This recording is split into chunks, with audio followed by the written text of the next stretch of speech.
Good morning sa lahat ng mga nanonood ng aking mga vlog. Nandito na naman ang pagka-bida-bida sa akin dito si Nico Andro.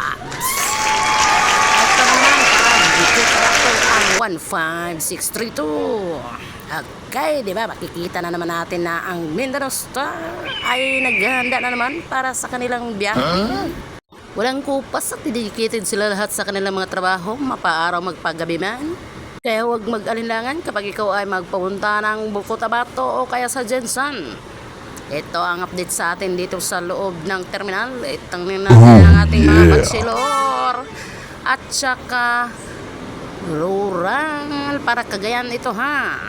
Hindi masyado busy ang terminal ngayon dahil wala masyadong pasahero. Kaya magandang gabi, magandang araw, magandang umaga. Assalamualaikum para sa mga kapatid natin mga Muslim. Gabash!